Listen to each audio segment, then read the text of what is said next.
USFL inaugural Week 1 is in the books, and we're on to Week 2.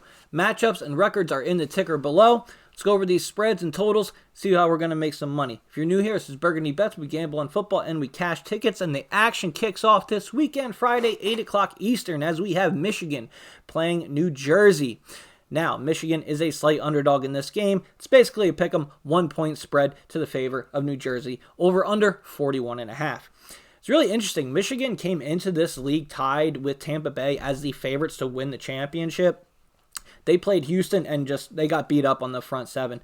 Houston's line and linebackers were just living in the backfield. Shea Patterson couldn't get much together. Their rushing game had 33 attempts and averaged only 2.5 yards per carry. Just wasn't a good outing. Jeff Fisher actually put in Paxton Lynch for a series. He ended up throwing an interception on his first pass. Not a good look for Michigan, someone who was one of the favorites to win this thing. Now, obviously, Shea Patterson, he was taken number 1 overall in the draft for a reason. Michigan product, has an arm. Maybe they can get this thing together, but they did not look great. New Jersey, on the other hand, they played the most exciting football game of the week in Week 1 against Birmingham. Now, they did go ahead and lose that game in the last 30 seconds, but it was a great game, and I really like the two quarterbacks. I mean, if you watched the video last week before previewing Week 1, I wasn't high on these quarterbacks. Luis Perez, I was going to fade him. DeAndre Johnson, I was a little bit excited about. He ran that 4.340 at ASU's Pro Day in 2021, and boy, when he got in the field, you could see it. So what New Jersey's doing is they're employing like a dual quarterback system here. You have Luis Perez throwing the ball. He did a great job, 200 yards, 2 touchdowns. DeAndre Johnson, though, was the reason why I'm picking them in this football game. He was great on the ground, nearly 100 yards rushing as a quarterback. He had 98 yards. He ran a touchdown in. He even threw for 56 yards through the air. They have a really, nice 1-2 punch with those two quarterbacks there. And Randy Scatterfield, he might have been the best wide receiver in USFL on Week 1. 5 catches, 100 yards, a touchdown. He did everything. He went up high for the jump ball. He caught a big third down pass on the sideline, an end zone pass right on the goal line. Just very, very impressed with Randy Scatterfield as well. I just think, I was waiting for this line to come out because both these teams did lose. Obviously, New Jersey was in it till the end. Michigan kind of, got steamrolled. They were down 17-0, had to fight back, couldn't do it. I was waiting for this line to open. I was hoping we would get New Jersey as an underdog. They're a slight favorite, -1 on DraftKings. It's basically a pick 'em. I think the way this league is set up, and you're going to see this through the rest of the year, these teams that have these quarterbacks that can run, extend the play when something's not there, it's just so huge. I mean, these guys only had 4 or 5 weeks to gain continuity and chemistry on the practice field with offense, timing, rub routes, all that type of stuff. The offensive line working together. Meanwhile, the defense, it's a lot easier. See ball, go ball, get ball. If it's on the ground through the air, the defenses can react to where the ball is. The offense is much more meticulous and needs timing to get through. That's why I think these unders are going to continue to cash. Once again, unders went 3-1 last week. Official pick for the first game in Week 2, Friday, 8 o'clock Eastern. I'm taking New Jersey to defeat Michigan. Lay the 1, take the money line. It's basically the same thing. It's -115 or -120. Let's get on to the next game. The next game for Week 2 is a little lunchtime Saturday football, as we have the Battle of Pennsylvania. The Pittsburgh Maulers take on the Philadelphia Stars. The Philadelphia Stars are the biggest favorite of the week, laying 6.5 points after just losing to the New Orleans Breakers, and it is the lowest total of the week at 36.5, opened at 37, already down to 36. It might go lower before kickoff. Very interesting here. Philadelphia is -6.5 against Pittsburgh after losing, but Philadelphia played a great New Orleans Breakers team, and Pittsburgh played a great Tampa Bay Bandits team. Pittsburgh just looked so bad. For some reason, Josh Love was the starting quarterback instead of Kyle Lauletta. They took Kyle Lauletta in the first round to be their quarterback. I'm not sure. Maybe Josh showed something in those 4 weeks to where they thought he should be the guy. By the time they put Kyle Lauletta in the game, they were down 17-0, and, he's just... the defense is already playing pass. They're already rushing. I don't think Kyle was given a really good shot in that game. A lot of Pittsburgh's wide receivers are out. They only had 3 wide receivers in that game. Now they are going to bring guys up because they move them down from the practice squad, but that's not a good look. It was actually Shanae O'Grady had led the team in targets. Their tight end. That's how depleted Tampa was. I'm sorry, that's how depleted Pittsburgh was, but against Tampa.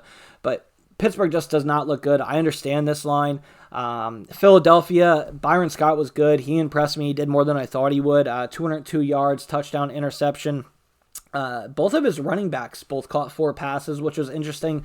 Both running backs are being used out of the backfield in this Philadelphia system. Like we talked about earlier, Philadelphia is returning their same coach, their same quarterback, 9 offensive players, defensive players than they had in the previous spring leagues before. So they already have a lot of continuity going on there. Now, Byron Scott did struggle a little bit in that first quarter against the Breakers defense, throwing that pick 6. I think that just might be a Breakers thing. I think they're a really good team.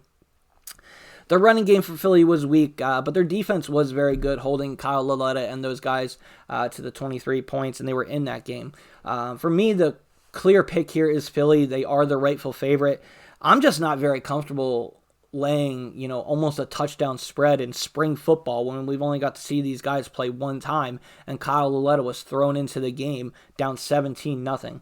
Just, it's a little tough. Pick here is Philadelphia. I'm not going to lay the 6.5.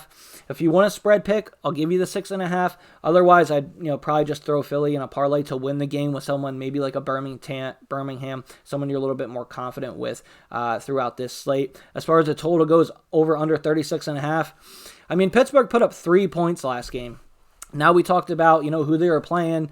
Tampa Bay, Jordan Ta'amu, they got out to that fast start, 17-0 before Pittsburgh could even turn around. But the Stars held the Breakers, supposed to be one of the best offenses in the USFL, to only 23 points, and 9 of those points were off defense and special teams.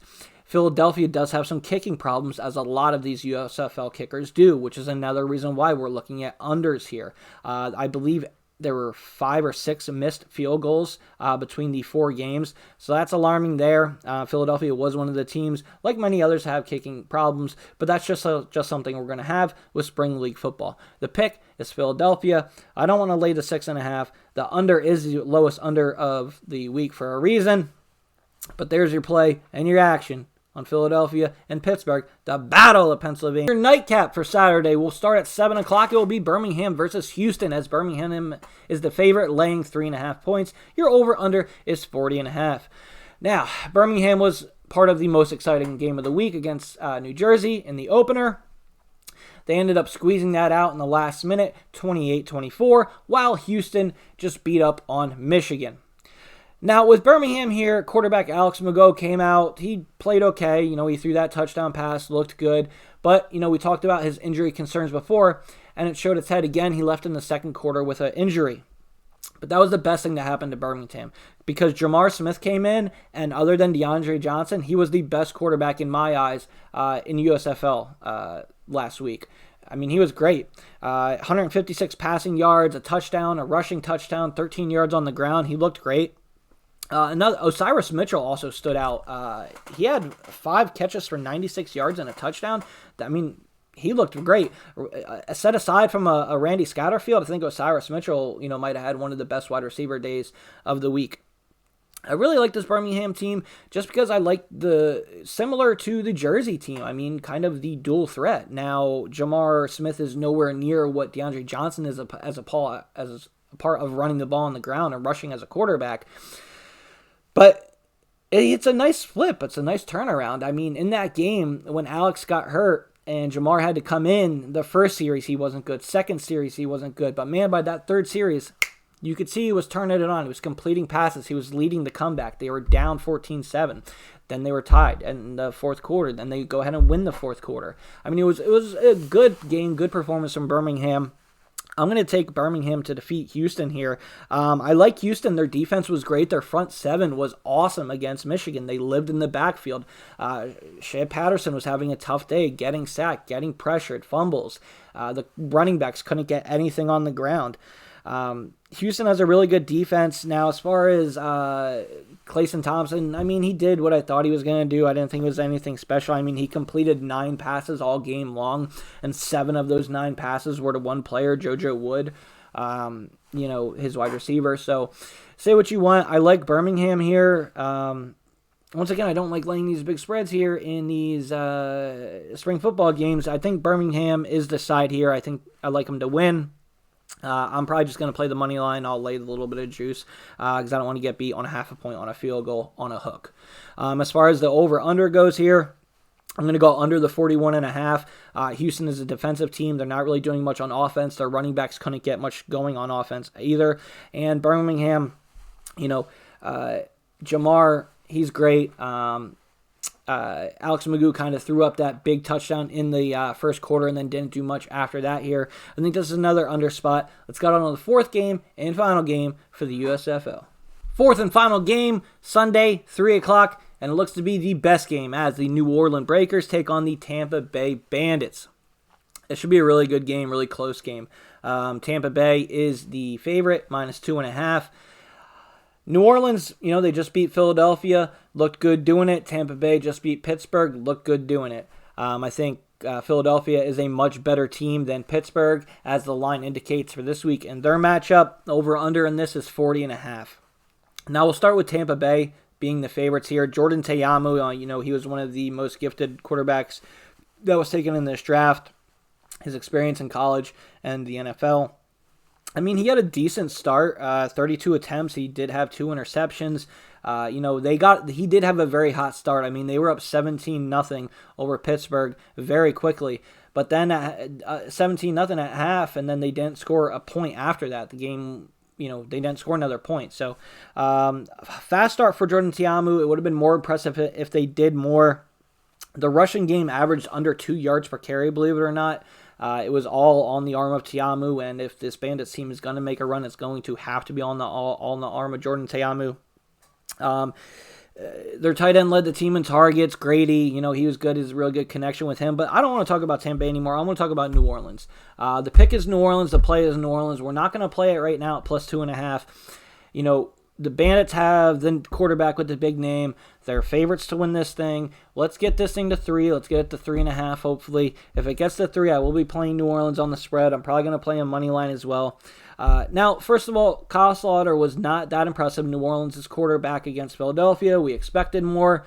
Maybe Philly's defense is just that good. But at the same time, New Orleans really didn't have a chance to get things going. I mean, they didn't really have a drive until the second quarter. I mean, in the first quarter, they had the pick 6, and then they blocked the punt with Chad Williams, the wide receiver, coming off on the punt block. So, New Orleans was up 9-0 before the second quarter even started, and when they really finally got to get a drive going. New Orleans has, in my opinion, the best backfield in the USFL, and it's not even close with TJ Logan and Jordan Ellis. They combined for 145 yards on the ground on 33 carries. That's over 6 yards a carry. And TJ Logan also had 4 receptions. He reminds me of Darren Sproles, a small, shifty, quick, fast, hard to tackle, low center of gravity. I like Nola here in this game. The money line plus 125. Probably going to take that. Like I said, I'm going to wait till this gets to +3, and it will be a pick of mine. As for a total in this game, I think this is one of the games that could go over. It's just worrying to me that 17-0, and Jordan Ta'amu and these Bandits didn't score a single point in the second half. Now maybe they're just trying to run the clock out and get out of there.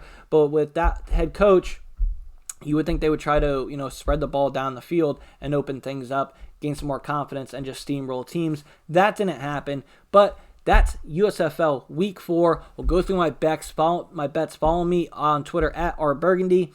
It's in the ticker below as well. That's where I posted my plays last week. Went 3-1. Should have went 4-0, but we lost the under on that first game because they wanted to throw 2 big bombs to start it, and that's how it ended. But I'm leaning New Orleans Breakers, Philadelphia Stars, Birmingham Stallions, and I'm not too sure about the fourth yet. But that's USFL Week 2 breakdown. I'll get you guys more info as these weeks go on here. 3, 4, 5, 6, 7, and 8. We only have 8 weeks of this. We got the draft coming up in a week, and then thank fucking God we're almost back to the NFL, right? Hey, it's been real. It's been fun.